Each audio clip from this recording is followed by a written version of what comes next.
नमस्कार। कल हम जो लाइव क्लास ले रहे थे 10th की, वो हम कंप्लीट नहीं कर पाए थे नेटवर्क प्रॉब्लम की वजह से। इस क्लास को अभी हम अपलोड करके डाल रहे हैं।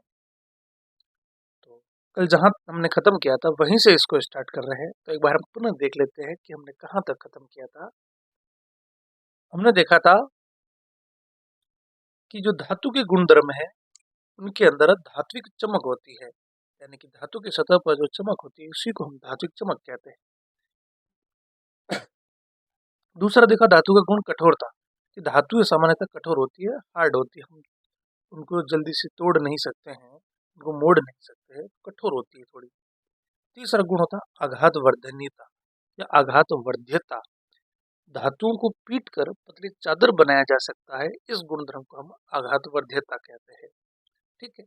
और ये एक बहुत महत्वपूर्ण बात है याद रखने की, कि सोना और चांदी सबसे अधिक आघात वर्ध्य धातुएं होती हैं। ठीक है। नेक्स्ट अपना गुण आता है तन्यता, धातु को पतले तार के रूप में खींचने की जो क्षमता होती है उसे तन्यता कहते हैं। थोड़ा सा भी सोना या चांदी लेकर उसको खींचे तो वो लंबे तार में बदल जाता है। आप इसी प्रकार तांबे को भी खींचे तो वो लंबे तार में कन्वर्ट हो जाता है।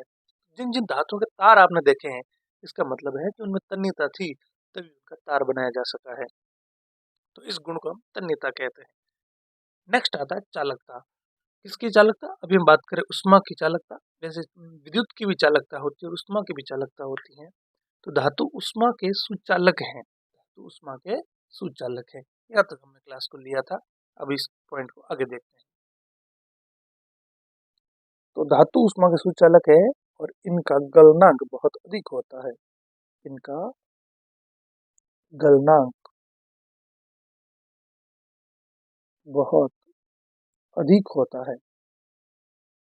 गलनांक क्या होता है भाई? इनका गलनांक बहुत अधिक होता है। गलनांक क्या होता है? देखिए, गलनांक का मतलब है कि जब किसी भी ठोस को आप गर्म करते हो तो पिघल कर द्रव में बदल जाता है। तो वो ताप, जिस ताप पर वो द्रव में बदलता है, उस ताप को हम कहते हैं गलनांक। तो इनका गलनांक बहुत अधिक होता है, मतलब बहुत अधिक ताप देने पर ये धातुएं पिघलती हैं, कम ताप पर ये नहीं पिघलती है। तो हम इसका हमने लिखा कि इसका गलनांक बहुत अधिक होता है। ठीक है। तो यहाँ से हम एक नोट डाल के लिख रहे हैं कि सिल्वर और जो कॉपर है, सिल्वर तथा तांबा जो है, ये सबसे अच्छे चालक है। नोट डाल के हम लिख रहे हैं इसको। सिल्वर, सिल्वर सिल्वर का प्रतीक क्या होता है? कैसे लिखते हैं सिल्वर को शॉर्ट में? एजी से। एजी। सिल्वर व कॉपर। कॉपर, कॉपर समझते हो? तांबा। कॉपर को मैं लिखूं एक बार तो तांबा, तांबा। और इसका प्रतीक क्या होता है? C U. C U. उष्मा के, उष्मा के सबसे अच्छे, सबसे अच्छे चालक हैं, सबसे अच्छे चालक हैं। इंपॉर्टेंट बात है, याद रखना। यहाँ से डायरेक्ट शॉर्ट क्वेश्चंस बन सकते हैं। नेक्स्ट देखिए, और यहाँ ये बात भी याद रखी जा सकती है कि जो अपना लेड और मरकरी है वो उष्मा के कुचालक है। लेड, लेड, पीबी, लेड व मरकरी। मरकरी समझते हो? मरकरी को हम कहते हैं पारा। पारा, पारा, इसको लिखते हैं एच जी से। तो लेड व मरकरी उष्मा के कुचालक है, उष्मा के कुचालक है, उष्मा के कुचालक है। ठीक है। नेक्स्ट इसका गुण आता है ध्वनिकता। ध्वनिकता, नंबर 6, ध्वनिकता।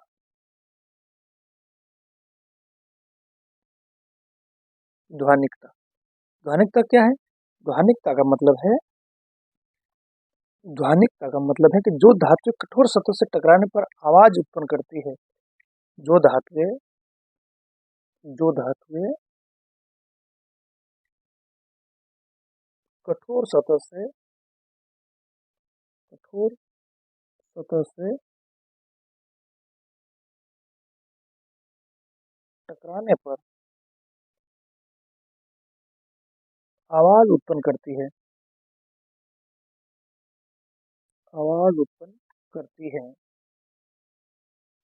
है इन्हें ध्वनिक या सोनोरस कहते हैं। इन्हें क्या बोलते हैं, ऐसी धातु क्या बोलते हैं, ध्वनिक धातु बोलेंगे, ध्वनिक, ध्वनिक, या हम कहेंगे सोनोरस।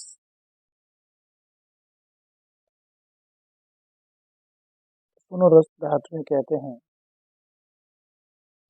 धातुएं कहते हैं। ठीक है, तो ये हो गए हमारे धातुओं के गुण। तो बहुत सिंपल से है, एक बार वापस देख लीजिए। ये धात्विक चमक, कठोरता, आघातवर्तीयता, तन्यता और चालकता और ध्वनिकता। इनमें महत्वपूर्ण क्या है, इसमें जो हमने उदाहरण लिखे हैं महत्वपूर्ण, तो यहाँ याद रखना आप, सिल्वर और तांबा सबसे अच्छे चालक हैं। तो ये ऑब्जेक्टिव टाइप में या शॉर्ट आंसर टाइप में पूछे जा सकते हैं। ऐसे लेड और मरकरी उसमें कुचालक है, याद रखना ये कुचालक है, लेड और मरकरी। ठीक है, और सोना और चांदी सबसे अधिक आघातवर्ती धातुएं होती हैं। तो ये याद रखने वाले बिंदु हैं। चलिए नेक्स्ट। अब अधातुओं के बारे में कुछ बात हमको याद रखनी है, बहुत महत्वपूर्ण बात है। अधातुओं के बारे में बात है, इसको हम नोट लगा के लिख रहे हैं, नोट डाल के लिख रहे हैं। अधातुओं के रेफरेंस में है, ध्यान रखना क्या चीज है। ब्रोमीन, नाम सुना, ब्रोमीन, ब्रोमीन, प्रतीक क्या हो रहा है इसका, B R, B R, bromine. Bromine ऐसी अधातु है, ऐसी अधातु है, ऐसी अधातु है जो द्रव होती है, जो द्रव होती है, जो द्रव होती है। इसके अलावा, इसके अलावा, इसके अलावा सारी अधातुएं, सारी अधातुएं, अधातुएं या तो, या तो ठोस, या तो ठोस या फिर गैसें होती है, या फिर गैसें होती है। तो अधातुओं के अंदर केवल ये एक अधातु है जो द्रव अवस्था में होती है। इसके अलावा कोई भी अधातु द्रव अवस्था में नहीं होती है, सिर्फ एकमात्र अधातु द्रव है। इसके अलावा बाकी वाले सब या तो ठोस होगी या गैसें होगी। बोलो क्लियर है, ठीक है। अब कुछ बात हम नेक्स्ट करते हैं कि हम केवल इन भौतिक गुणधर्मों के आधार पर धातु अधातुओं का वर्गीकरण नहीं कर सकते हैं। ठीक है, क्योंकि इसके कुछ अपवाद होते हैं। तो हम उन बातों को लिख लेते हैं कि केवल, केवल भौतिक गुणधर्मों के आधार पर, केवल भौतिक गुणधर्मों, गुणधर्मों के आधार पर, आधार पर तत्वों का वर्गीकरण, तत्वों का वर्गीकरण, वर्गीकरण नहीं कर सकते हैं, नहीं कर सकते हैं, नहीं कर सकते हैं, क्योंकि, क्योंकि इसके कई अपवाद है, इसके कई अपवाद है, तो इसके कई अपवाद है। देखें,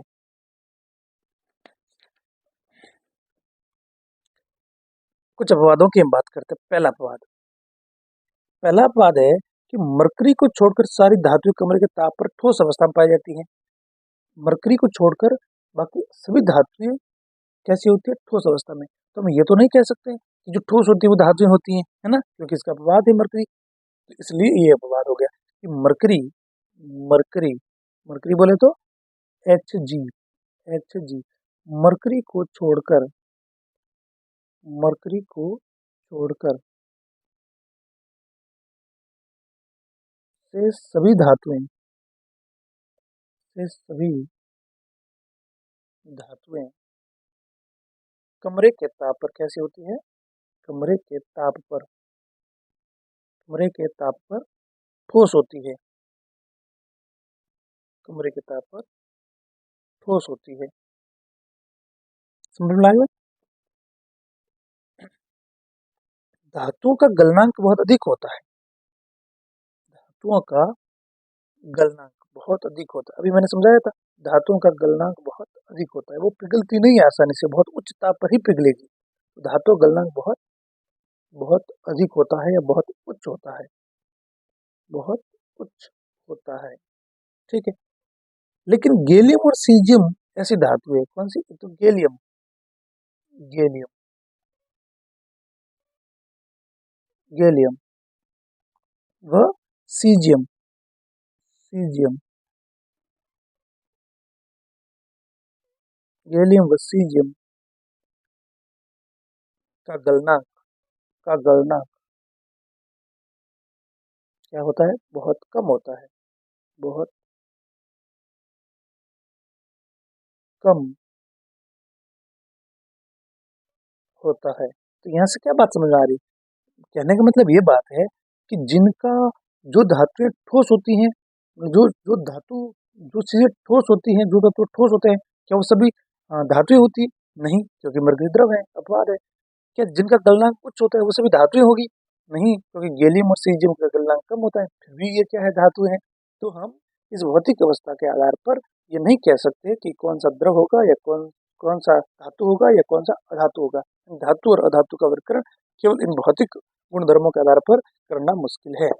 फिर देखो, हमने एक बात पढ़ी कि सभी धातु कैसी होती है? चमकदार होती है, सभी धातु चमकदार होती है। लेकिन एक आयोडीन जो है वो अधातु है। आयोडीन क्या है? अधातु है। आयोडीन अधातु है, फिर भी ये चमकदार है। आयोडीन अधातु होते हुए भी, आयोडीन होते हुए भी ये भी क्या है? चमकीला होता है, चमकीला होता है। तो क्या जो सब चमकीले होंगे वो धातु होगी? नहीं, क्योंकि आयोडीन अधातु है, फिर भी वो चमकीला है। तो हम इस चमकीले गुण के आधार पर धातु और अधातु का वर्गीकरण नहीं कर सकते हैं। ठीक है। ठीक, नेक्स्ट बात कुछ और करते हैं। तीसरा बिंदु, कि कार्बन ऐसी धातु है जो विभिन्न रूपों में विद्यमान होती है। प्रत्येक रूप को अपरूप कहते हैं। हीरा कार्बन का एक अपरूप है। ये सबसे कठोर पदार्थ है। कौन? हीरा। हीरा सबसे प्राकृतिक पदार्थों में सबसे कठोर है और उसका गलनांक और क्वथनांक बहुत ज्यादा होता है। ठीक है। और ग्रेफाइट भी एक कार्बन का अपरूप होता है जो विद्युत का सुचालक होता है। ठीक है। तो इस प्रकार से कार्बन अधातु है, लेकिन इसके कई अपरूप है और उसके अलग अलग अपरूपों में कई ऐसे गुण हैं जो धातुओं में गुण होते हैं। कार्बन है तो अधातु, लेकिन कार्बन के कई अपरूपों में ऐसे गुण हैं जो कि धातु के, जैसे कि हमने बात करी हीरे की, तो हीरा बहुत कठोर है, धातु कठोर होती है और हीरा भी कठोर है। तो क्या हीरा अब धातु हो गया? ना, हीरा तो अधातु है। इसी प्रकार हमने कहा कि धातु विद्युत की चालक होती है, लेकिन ग्रेफाइट भी क्या है? चालक है। इसलिए हम ये नहीं कह सकते कि चालकता या कठोरता के आधार पर कौन सा धातु होकर कौन सा अधातु होता है। देखिए, कार्बन, कार्बन एक अधातु है, कार्बन एक अधातु है। तो कार्बन एक अधातु है जो विभिन्न रूपों में विद्यमान होता है, जिन्हें हम क्या कहते हैं? अपरूप कहते हैं। कार्बन एक अधातु है जो विभिन्न रूपों में विद्यमान होता है, जिन्हें हम अपरूप कहते हैं।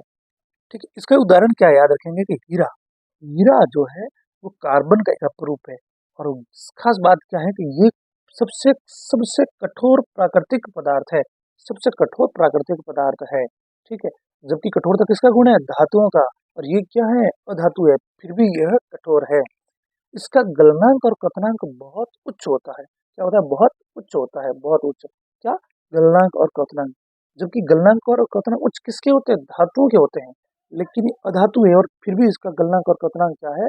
बहुत उच्च है। ठीक है। कार्बन का एक अपरूप क्या है? ग्रेफाइट। कार्बन का एक अपरूप है ग्रेफाइट। ठीक है। और इस जो विद्युत का क्या होता है? सुचालक होता है। जबकि विद्युत की सुचालक कौन होती है? धातुएं होती हैं। लेकिन ये अधातु होते हुए भी विद्युत का सुचालक है। क्लियर बात है? समझ आ गई बात है? तो ये सब कारण है जिनकी वजह से हम ये कह सकते हैं कि भौतिक गुणधर्मों के आधार पर धातु और अधातुओं को अलग नहीं कर सकते हैं, उनका वर्गीकरण नहीं कर सकते हैं। ठीक है। तो उनका वर्गीकरण करने के लिए हमारे पास और रासायनिक गुण भी होने चाहिए, तब जाकर सभी गुणों को ध्यान में रखकर हम वर्गीकरण कर सकते हैं। तो आगे हम बात करते हैं अगले गुणों की। धातु के रासायनिक गुणधर्म। तो पहले हम बात करते हैं वायु में दहन। वायु में दहन का क्या मतलब होता है? वायु में दहन का मतलब होता है कि जैसे हम धातु को वायु में जलाएंगे, दहन का मतलब क्या है? जलाना। दहन का मतलब होता है जलाना। तो जैसे कि किसी धातु को या किसी भी चीज को हम जलाते हैं ना, तो जलाने का मतलब है कि वो उस समय ऑक्सीजन से अभिक्रिया कर रहा है। तो जब भी कोई दहन बोले, इसका मतलब है कि हमें उस धातु की ऑक्सीजन से अभिक्रिया करवानी है। तो वायु में दहन का क्या मतलब हो गया? ऑक्सीजन से अभिक्रिया।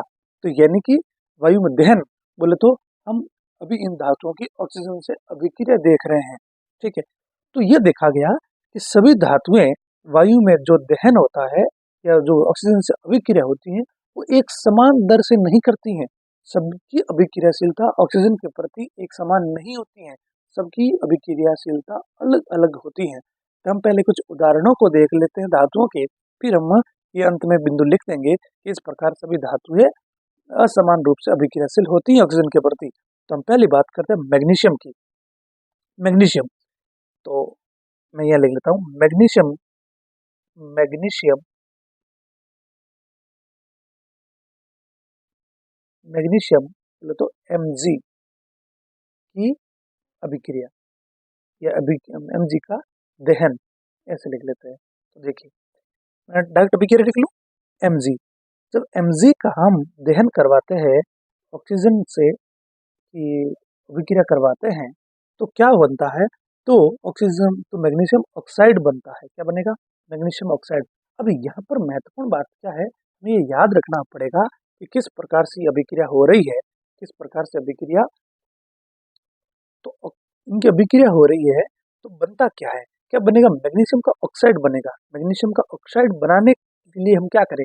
हमें ये याद होना चाहिए कि मैग्नीशियम के ऊपर +2 का चार्ज आएगा। ठीक है, +2 का चार्ज आएगा और ऑक्सीजन के ऊपर होता है -2 का चार्ज होता है। ठीक है, तो इसके ऊपर कितना, हम क्या करें? Mg लिख दो या O लिख दो, लिख दिया। ठीक है, अब लिखने के बाद में यहाँ कितना आएगा और यहाँ कितना आएगा? तो सुनो, Mg के पैरों में आएगा इसकी संयोजकता, मतलब इसके ऊपर कितना चार्ज होता है, कितना आवेश होता है, इसकी संयोजकता कहलाती है वो। तो इसकी संयोजकता मैग्नीशियम के पैरों में आएगी और मैग्नीशियम की संयोजकता ऑक्सीजन के पैरों में आएगी। तो मैग्नीशियम की कितनी होती है? 2। तो यहाँ पर भी कितना आएगा? 2। और ऑक्सीजन के ऊपर कितना होता है? -2। तो यहाँ पर भी कितना आएगा? 2। तो यानी यहाँ पर भी 2, यहाँ पर भी 2, दोनों समान समान है, तो लिखने की आवश्यकता नहीं है। हम सीधा क्या लिखेंगे? MgO। अगर ये अलग अलग होता, दोनों का अलग अलग होता, एक का 1 होता या एक का 2 होता, तो हम दोनों को लिखना पड़ता। पर यहाँ दोनों का समान है, दो दो है, समान है, इसलिए लिखने की आवश्यकता नहीं है। तो इस प्रकार से क्या बन गया? मैग्नीशियम ऑक्साइड बन गया। ये क्या बन गया? मैग्नीशियम ऑक्साइड बन गया। Magnesium oxide. Magnesium oxide. Magnesium oxide बन गया। ठीक है, और जब ये मैग्नीशियम जलता है तो एक चमकदार श्वेत ज्वाला के साथ जलता है। चमकदार श्वेत ज्वाला के साथ में जलता है। कैसी ज्वाला? चमकदार,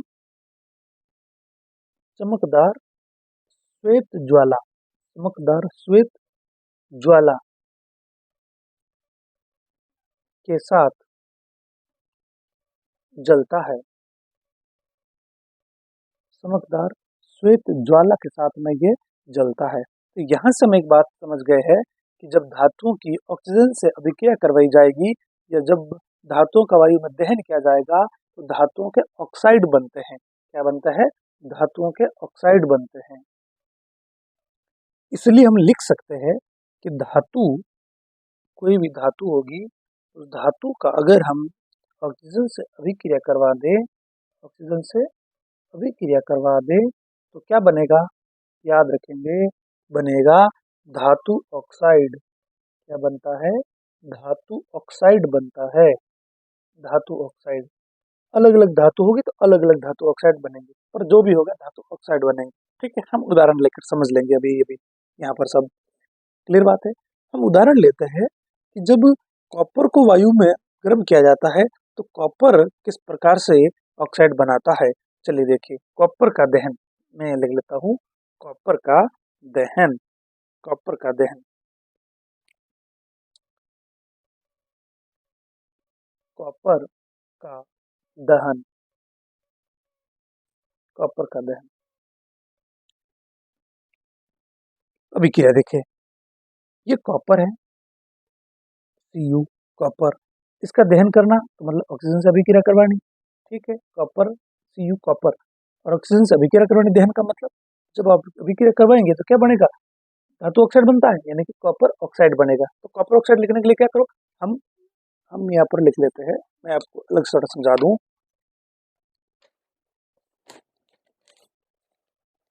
ये जैसे कॉपर लिखा, ठीक है, और ऑक्सीजन लिखा। अब हमें इसके पैरों में कितना आएगा, इसके पैरों में कितना, ये पता करना है। तो कॉपर के ऊपर कितना संयोजकता होती है, ध्यान रखना, कॉपर के ऊपर संयोजकता होती है 2। कितनी होती है, 2 होती है। ठीक है, और ऑक्सीजन के ऊपर कितनी होती है, 2 होती है। ये याद रखना पड़ेगा, ये याद कर लो, ऑक्सीजन के ऊपर -2 होता है, हमेशा के लिए याद रख लीजिए, ऑक्सीजन के ऊपर -2 होता है। कई बार भी ऑक्सीजन आएगा तो -2 होगा। और कॉपर के ऊपर कितनी होती है, 2 होती है। ठीक है, तो इसके ऊपर भी 2, इसके ऊपर 2, इसका इसके पैरों में और इसका इसके पैरों में, तो दोनों समान समान, लिखने की आवश्यकता नहीं है। तो क्या बन जाएगा, CuO। तो इस प्रकार से अपना क्या बन जाता है, CuO बन जाता है, कॉपर ऑक्साइड बोलेंगे हम इसको। ये बन गया कॉपर ऑक्साइड। ठीक है, यहाँ पर कितनी है कॉपर की संयोजकता, 2, हम याद रखेंगे। ये जो कॉपर ऑक्साइड बनता है वो काले रंग का बनता है। कैसा बनता है, काले रंग का, काला रंग। कॉपर ऑक्साइड का रंग कैसा होता है, काला होता है, याद रखना।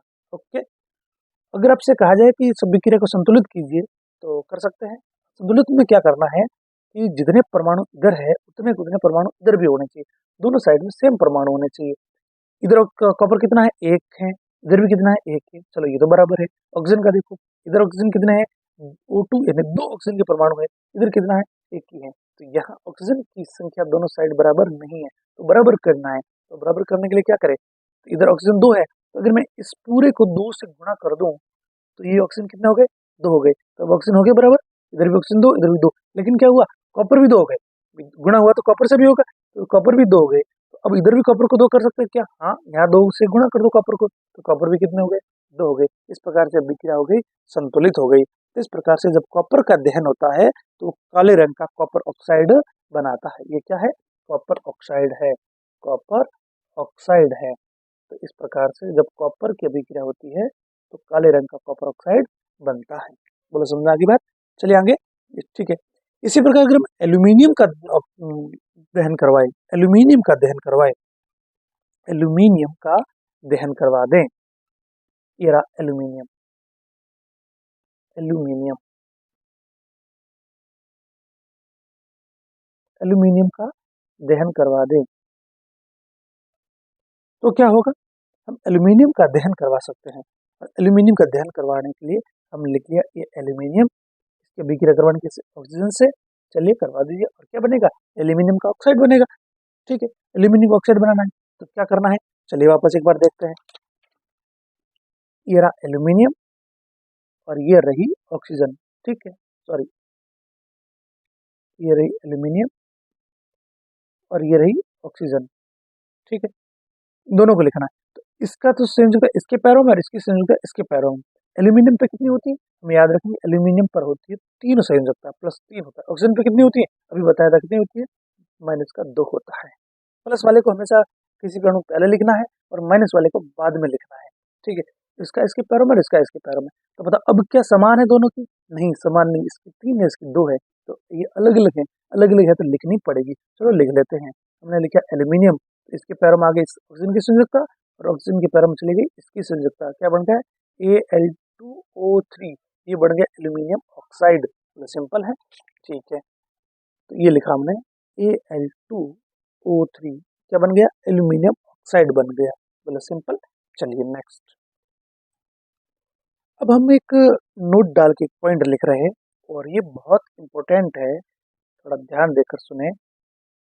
क्या है कि जो धातुओं के ऑक्साइड होते हैं, धातुओं के ऑक्साइड जो होते हैं, धातुओं के ऑक्साइड, इनकी प्रकृति क्या होती है, आप बता सकते हैं क्या, धातुओं के ऑक्साइड की प्रकृति क्या होती है, अम्लीय होते हैं कि क्षारीय होते हैं। तो हमें याद रखना, धातुओं के ऑक्साइड क्षारीय प्रकृति के होते हैं। कौन सी प्रकृति के, क्षारीय, या कह सकते हैं क्षारकीय, क्षारकीय प्रकृति के होते हैं। धातुओं के ऑक्साइड क्षारकीय प्रकृति के होते हैं, क्षारकीय प्रकृति के होते हैं। ठीक है, लेकिन अब इंपॉर्टेंट बात है, लेकिन लेकिन एल्यूमिनियम एल्यूमिनियम एल्यूमिनियम लेकिन एल्यूमिनियम ऑक्साइड एल्यूमिनियम ऑक्साइड व और एक याद रखना जिंक ऑक्साइड, एल्यूमिनियम ऑक्साइड व जिंक ऑक्साइड, एल्यूमिनियम ऑक्साइड व जिंक ऑक्साइड की प्रकृति कैसी होती है? तो ये अम्लीय और क्षारीय दोनों होती है। ऑक्साइड की प्रकृति अम्लीय व क्षारीय, अम्लीय व क्षारीय, अम्लीय व क्षारकीय दोनों प्रकार की होती है, दोनों होती है, दोनों प्रकार की होती है, दोनों प्रकार की होती है। बोलो क्लियर है? तो अब क्या कहें इनको, क्या ये क्षारकीय प्रकार के हैं या अम्लीय प्रकार के हैं? कौन? एल्यूमिनियम और जिंक ऑक्साइड। इनकी प्रकृति क्या कहलाएगी? क्या इनको अम्लीय कहें कि क्षारीय कहें? तो हम इनको क्या कहेंगे? इनको कहेंगे कि भाई दोनों प्रकार की हैं, दोनों प्रकार की, इसलिए एक शब्द काम मिलेंगे हम लोग, उभयधर्मी ऑक्साइड, उभयधर्मी ऑक्साइड। तो हम कह सकते हैं कि इनकी प्रकृति उभयधर्मी होती है। तो इस पॉइंट को हम आगे कंटिन्यू करते हैं। दोनों प्रकार की होती है, अतः अतः यह अतः यह अतः इनकी प्रकृति, अतः इनकी प्रकृति प्रकृति उभयधर्मी होती है, उभयधर्मी उभयधर्मी होती है। या हम इनको कह सकते हैं ये उभयधर्मी ऑक्साइड कहलाते हैं, अथवा अथवा यह उभयधर्मी ऑक्साइड कहलाते हैं।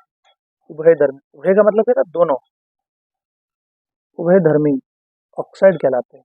उभयधर्मी क्यों? क्योंकि क्षारीय भी है और अम्लीय भी है, क्षारीय भी है और अम्लीय भी है, ऑक्साइड कहलाते हैं। सिंपल। देखिए,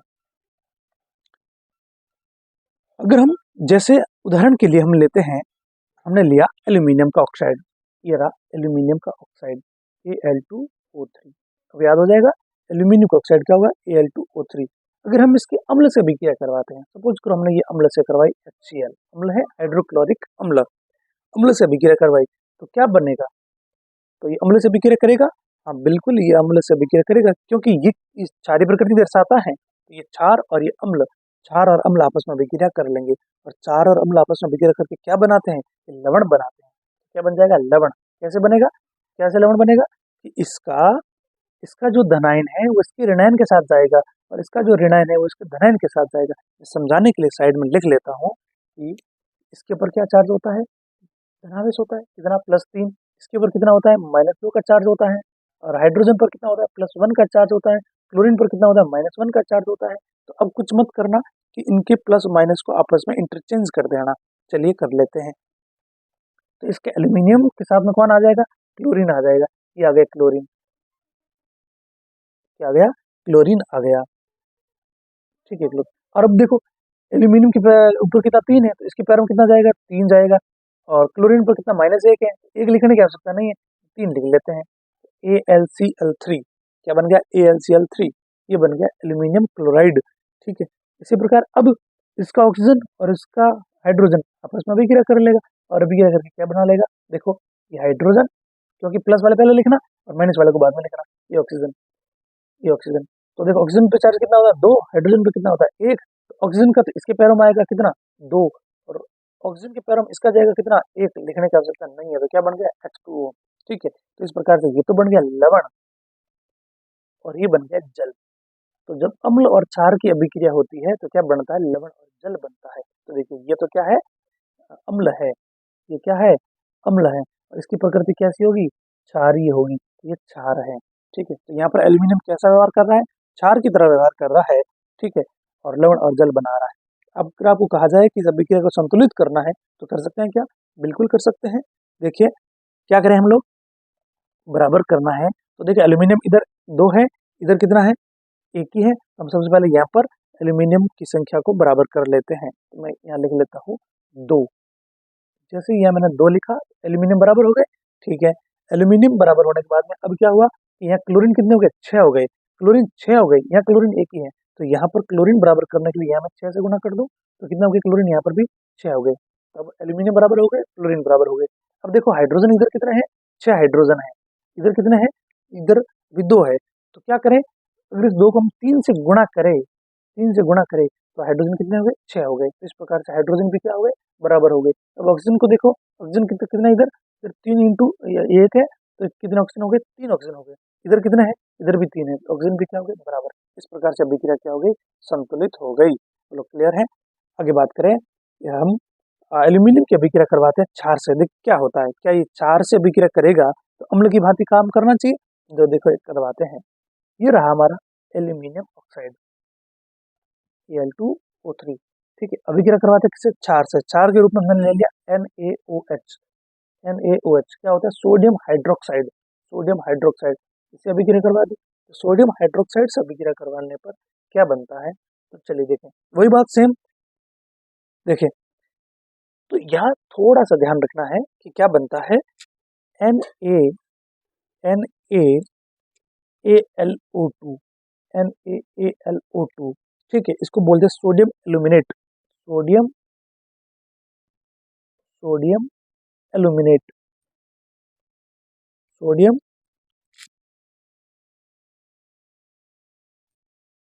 एल्यूमिनेट,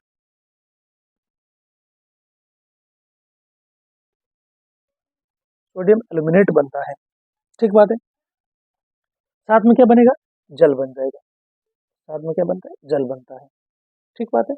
चलिए, तो सोडियम एल्यूमिनेट और जल बन गया, तो ये क्या है, ये है क्षार, ये है क्षार, ये क्षार है, ठीक है। तो देखिए यहाँ पर ये क्या बना, लवण बना, यानी यहाँ पर भी लवण बन रहा है, और ये क्या बना, जल बना। तो यहाँ पर भी लवण और जल बन रहा है, इसका मतलब कि ये अम्ल और क्षार की अभिक्रिया हुई है। तो ये क्षार है, इसका मतलब ये क्या क्या होगा, अम्ल होगा। अम्ल होगा तभी तो लवण और जल बना है, क्योंकि अम्ल और क्षार आपस में अभिक्रिया करके लवण और जल बनाते हैं, ठीक है। तो ये अभिक्रिया हो गई है। संतुलित करना चाहे तो हम इसको संतुलित कर सकते हैं। क्या करें कि देखें, इधर एल्यूमिनियम कितने हैं, 2 है, इधर 1 है, तो यहाँ पर हम क्या करें, इसको 2 से गुणा कर दें तो एल्यूमिनियम बराबर हो जाएंगे। तो यहाँ हमने जैसे 2 से गुणा किया तो एल्यूमिनियम यहाँ 2 हो गए, एल्यूमिनियम बराबर हो गए। तो सोडियम क्या हो गए, इधर सोडियम 2 है, इधर 1 ही है, तो यहाँ सोडियम को 2 से गुणा कर देते हैं, तो सोडियम भी क्या हो गए, 2 2 बराबर हो गई, ठीक है। तो इस प्रकार से अब देखो हाइड्रोजन को काउंट करो, तो हाइड्रोजन यहाँ कितने हैं, ये हाइड्रोजन 2 हो गए, 2 से गुणा हुए तो इधर कितने, 2 बराबर है। ऑक्सीजन देखो, इधर कितने ऑक्सीजन है, 3, 3 तो ये हो गए, और 2 ये हो गए, 3 और 2 5 ऑक्सीजन हो गए हैं, ठीक है। इधर देखो, तो O2 से गुणा 2 से होता है 4 ऑक्सीजन हो गए, 4 ये और 1 ये, तो टोटल कितने हो गए, 5। इधर भी कुल ऑक्सीजन 5 है, इधर भी 5 है। इस प्रकार से हमारी अभिक्रिया संतुलित हो चुकी है, ठीक बात है। अब आगे की बात करते हैं। अगर मैं यहाँ शॉर्ट में बात लिखूं तो मैं ये लिख सकता हूँ कि Al2O3 यानी क्या है, एल्यूमिनियम ऑक्साइड, और दूसरा क्या है, जिंक ऑक्साइड, ZnO, याद रहेगा।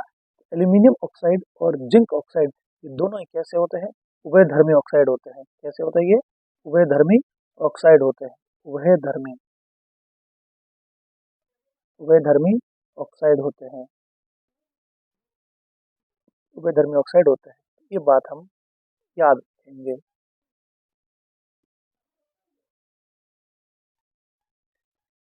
देखो, अधिकांश जो धातुएं होती है वो जल में अघुलनशील होती है, ध्यान रखना। जो धातु, अधिकांश धातु ऑक्साइड होते हैं, अधिकांश, अधिकांश धातु ऑक्साइड, अधिकांश धातु ऑक्साइड, अधिकांश धातु ऑक्साइड क्या होते हैं, अधिकांश धातु ऑक्साइड जल में, जल में अघुलनशील होती है, अघुलनशील, अघुलनशील होती है। अधिकांश धातु ऑक्साइड जल में अघुलनशील होती है, ठीक है। लेकिन कुछ जल में घुलकर क्षार प्रदान करती है, लेकिन कुछ, हम अपवाद के रूप में लिख लेते हैं, लेकिन कुछ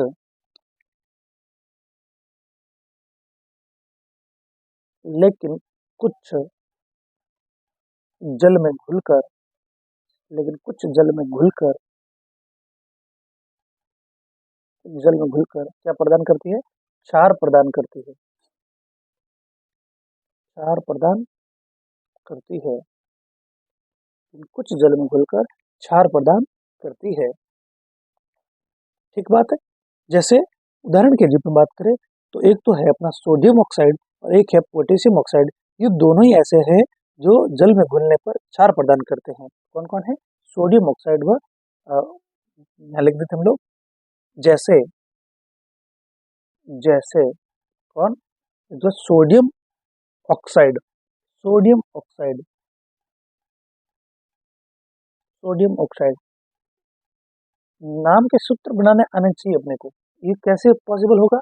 जब हमें सबकी संयोजकता याद होगी। सोडियम ऑक्साइड में लिखता हूँ, देखिए सोडियम का क्या होगा? Na, और ऑक्साइड का क्या होगा? O। तो ऑक्सीजन पे कितनी चार्ज होते हैं? 2, और इस पे कितना होता है? सोडियम पे +1। तो ऑक्सीजन का तो इसके पैर में आ जाएगा Na2, और ऑक्सीजन पे कितना होगा? यहाँ कितना आएगा? यहाँ पर 1 होता है चार्ज, इसलिए 1 लिखने की आवश्यकता नहीं है। तो क्या बन गया? Na2O। तो ये बन गया सोडियम ऑक्साइड। तो पोटेशियम ऑक्साइड व potassium oxide potassium oxide potassium oxide potassium oxide potassium oxide का क्या लिखेंगे सूत्र? तो ये देखो, के और कितना होता है पोटेशियम पे? 1 होता है, ऑक्सीजन पे 2 होते हैं, तो यहाँ 2 हो जाएगा। ऑक्सीजन के पैर में कितना? 1 आएगा, क्योंकि पोटेशियम पे 1 ही होता है। तो क्या बन गया? K2O। तो पोटेशियम बन गया K2O। क्लियर बात है? ठीक है। तो सोडियम ऑक्साइड और पोटेशियम ऑक्साइड इस प्रकार के उदाहरण हैं। तो उनको हम अभिक्रिया करवा के देखते हैं। हमने अभिक्रिया करवाई Na2O। Na2O ये क्या हो गया? Sodium oxide. कौन सी अवस्था में होता है? ये ठोस अवस्था में होता है। ठोस को इंग्लिश में कहते हैं सॉलिड, इसलिए हम ब्रैकेट में छोटा सा लिख लेते हैं सॉलिड। हम दूसरे कलर से लिख लेते हैं ताकि आपको विजिबिलिटी में दिक्कत ना हो। सॉलिड हो गया। ठीक बात है। तो ये हो गया सॉलिड। इसकी अभिक्रिया किससे करवानी है? हम इसको कहाँ? जल में घोलना चाह रहे हैं ना। देखो, इसको जल में जैसे ही डाला हमने, जल में डाला, जल कौन सी अवस्था में है? द्रव अवस्था में है, और द्रव को इंग्लिश में कहते हैं लिक्विड, इसलिए हम यहाँ ब्रैकेट में लिख लेते हैं लिक्विड L। ओके, L लिख दिया, मतलब लिक्विड होगा। अब इसको घोला हमने, तो घोलने पर क्या हुआ? ये घुल गया, और घुल कर क्या बन गया? यहाँ पर यहाँ बन गया NaOH। घुल गया। घुलने के बाद में, घुलने का मतलब क्या हुआ? ये टूट गया आयनों में। ठीक है, ये आयनों में टूट गया। इसके ऊपर धनावेश, इसके ऊपर ऋणावेश। इसका धनावेश जल के ऋणावेश के साथ गया। ठीक है, और इसका ऋणावेश जल के धनावेश के साथ गया। जल किसमें टूटता है? H+ और O में। इसको थोड़ा सा अलग से देख लेते हैं हम। ये देखिए, ये देखिए,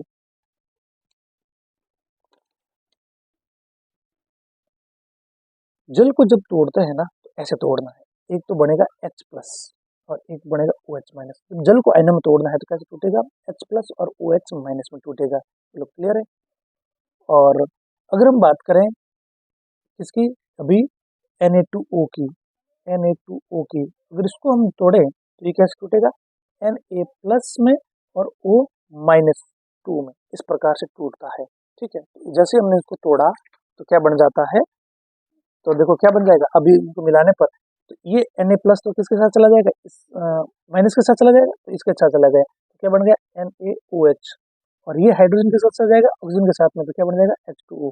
तो यानी घुलने पर क्या बन जाएगा? NaOH और H2O बन जाता है। क्या बन जाता है? NaOH। NaOH बन जाता है, NaOH। और ये क्या? जल में घुलनशील है, तो घुलनशील है इसलिए हम इसके ब्रैकेट में लिख लेते हैं AQ। AQ का मतलब क्या है? एक्वस। एक्वस बोले तो ये जल में घुला हुआ है, घुला हुआ मिश्रित रूप है। तो हमने लिखा Na2O। जल में जब घुलता है तो सोडियम हाइड्रोक्साइड बन जाता है। NaOH बोले तो सोडियम हाइड्रोक्साइड। इसी प्रकार हम K2O का भी लिख सकते हैं, सेम सेम इसी प्रकार से हम लिख लेंगे K2O। K2O है, उसको अगर हमने डाला जल में तो क्या हुआ? जैसे इसको जल में डाला तो ये इसी प्रकार से क्या बना लेता है? पोटेशियम हाइड्रोक्साइड बना लेता है, KOH बना लेता है, पोटेशियम हाइड्रोक्साइड बना लेता है। इस प्रकार से जल में घुल जाते हैं और क्या बना लेते हैं? हाइड्रोक्साइड बनाते हैं, यानी कि क्या बना लेते हैं? क्षार। ये क्या है? क्षार है। जिसके पीछे OH आता है तो सामान्यतः हम कह सकते हैं वो क्षार है।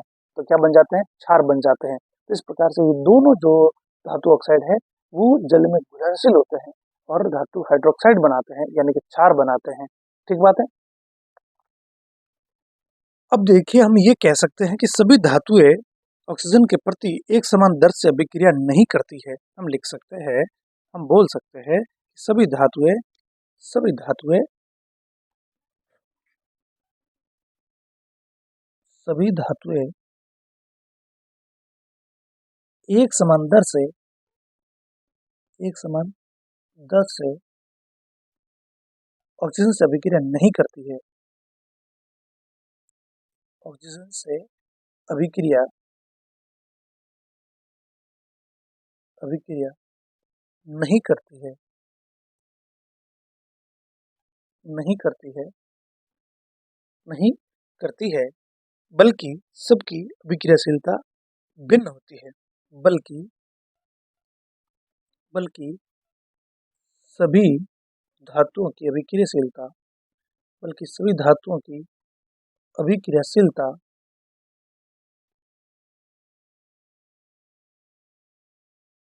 अभिक्रियाशीलता भिन्न भिन्न होती है या भिन्न होती है। ठीक बात है।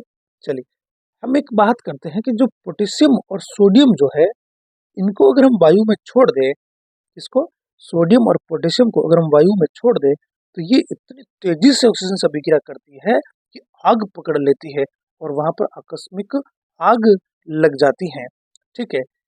तो इनको आग से बचाने के लिए हम इनको केरोसिन में रखते हैं, क्योंकि जैसे खुली हवा में रखा ना, तो ये ऑक्सीजन से अभिक्रिया कर लेती है। मतलब कितनी, देखो कितनी अधिक अभिक्रियाशीलता है, इनको जलाने की आवश्यकता नहीं है। जो सिर्फ खुली हवा में रख दो तो ये अपना आप आग पकड़ लेते हैं। तो यानी ऑक्सीजन के प्रति इनकी बहुत तीव्र अभिक्रियाशीलता होती है, जिसकी वजह से तुरंत आग पकड़ लेते हैं। तो यानी कि हमें, अगर हमारे पास पोटेशियम और सोडियम होगा तो हम इनको खुले में रख ही नहीं सकते हैं। तो उनको वायु से बचाने के लिए हम इनको हमेशा केरोसिन में डुबो कर रखते हैं। तो केरोसिन में डूबे हुए रहेंगे तो ये अभिक्रिया नहीं करेंगे। तो हम लिख रहे हैं कि पोटेशियम और सोडियम, कौन से, पोटेशियम पोटेशियम व सोडियम, पोटेशियम व सोडियम, पोटेशियम व सोडियम बहुत तेजी से बहुत तेजी से ऑक्सीजन से अभिक्रिया करती हैं। बहुत तेजी से ऑक्सीजन से अभिक्रिया अभिक्रिया करती हैं करती हैं। अ, यदि इन्हें यदि इन्हें खुले में रखा जाए खुले में रखा जाए तो तुरंत तुरंत O2 से अभिक्रिया करके O2 से क्रिया करके O2 से क्रिया करके आग पकड़ लेती है, आग पकड़ लेती है। इतनी भयंकर अभिक्रियाशीलता ऑक्सीजन के प्रति, आग पकड़ लेती है। तो यानी आग पकड़ लेती है मतलब कि इस अभिक्रिया के अंदर बहुत ज्यादा उष्मा भी उत्सर्जित हो रही है, बहुत ज्यादा इस अभिक्रिया में उष्मा निकल रही है, जिसकी वजह से ये आग पकड़ लेती है। ठीक है। तो अभिक्रिया हम इनको बचाना होगा आग पकड़ने से, तो क्या करना पड़ेगा, इनको केरोसिन में डुबो कर रखना पड़ेगा। इसलिए इसलिए इसलिए आकस्मिक आग को रोकने के लिए इसलिए आकस्मिक इसलिए आकस्मिक आग जो अपना आप अचानक से लग जाती है, आकस्मिक आग को रोकने के लिए रोकने के लिए रोकने के लिए इन्हें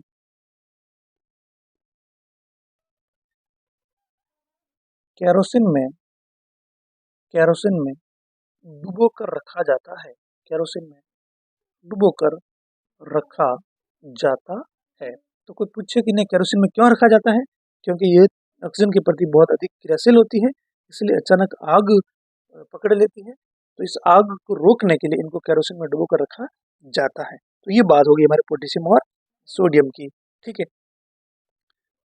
और अन्य जो मैग्नीशियम, एल्यूमिनियम, जिंक, लेड जो धातु हैं, इनकी सतह पर क्या होती है, ऑक्साइड की पतली परत चढ़ जाती है। अगर इनको खुले में रखा जाए तो इनकी सतह के ऊपर पतली परत चढ़ जाती है, ठीक है। तो ये ऑक्साइड की परत जो होती है, फिर वो आगे के जो धातु की परत होती है नीचे की, उनको ऑक्सीजन से रोकती है, उनके ऑक्सीकरण से रोकती है। तो इस बारे में चर्चा अगली वीडियो में करेंगे, ठीक है। थोड़ा सा हमारा ये वायु में दहन कुछ पॉइंट रह जाते हैं, फिर हमारा वायु में दहन वाला धातु का जो ये बिंदु था वो कंप्लीट हो जाएगा। तो थोड़ी सी बात रहती, हम नेक्स्ट वीडियो में करेंगे। चलिए आज की क्लास में हम इतना ही, अगली क्लास लेकर जल्द हाजिर होंगे। आप सबका बहुत बहुत एक बार फिर से धन्यवाद। क्लास को कंटिन्यू देख लीजिए, और कहीं पर भी कोई क्वेश्चन हो तो कमेंट कीजिए। अगर हमारा वीडियो आपको लाइक आए, पसंद है तो लाइक कीजिए, और चैनल को सब्सक्राइब करना ना भूलें, और अपने और मित्रों के साथ में इसको शेयर करें। बहुत बहुत धन्यवाद।